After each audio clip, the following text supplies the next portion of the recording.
দেখুন, মর্মান্তিক ঘটনা বলতে আমার পাড়া ওখানে এক সময় আমি কাটিয়েছি। আমার পুরো পাড়াই বলতে পারেন। ওখানকার প্রত্যেকটা মানুষ আমাকে চেনে, আমি চিনি। এবং আজকের ঘটনা শুনে আমরা ভারাক্রান্ত। মানে আপনাদেরকে বোঝাতে পারবো না আমাদের কতটা খারাপ লাগছে।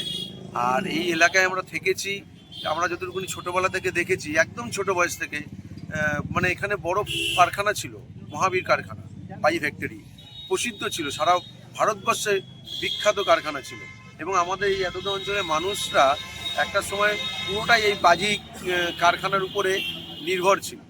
সেই থেকে আস্তে আস্তে অনেক কমে এসছে, তাও অনেক পরিবার এখনও আছে যারা সংসার চালাবার ক্ষেত্রে এই বাজি কারখানা, মানে যে দুটো এখানে আপাতত এখন বৈধ কারখানা আছে, সেখান থেকে হয়তো কিছু কিছু মাল নিয়ে এসে বাড়িতে প্যাকেজিং এসব করান, তার বিনিময়ে উপার্জন করেন। তাই এটা একটা গাফিলতি আছে। ঘটেছে দুর্ঘটনা ঘটেছে এবং 5 জন মারা গেছেন। একজন এই মুহূর্তে পুলিশ, যে মালিক সাধন বিশ্বাস, তাকে অ্যারেস্ট করেছেন। এই অবস্থা রয়েছে। আমরা সবই দেখছি এখন। তাদের পরিবারের কাছে যাব, তাদের পরিবারের কাছে গিয়ে তাদের পাশে দাঁড়াবার চেষ্টা সকলেই করছে। এখন শুরু হয়ে গেছে, আমাদের সবাই যাচ্ছে। এলাকার মানুষ খুবই মানে খারাপ লাগছে সবারই। দেখলে বুঝতে পারবেন, ভিতরে আপনারা গেছেন এবং দেখেছেন। আমরাও যাচ্ছি। ইতিমধ্যে মুখ্যমন্ত্রী খবর পেয়েছেন, উনিও তাদের পাশে, পরিবারের পাশে দাঁড়িয়েছে এবং 2 লক্ষ টাকা করে প্রত্যেকটা পরিবারকে দেওয়া হবে।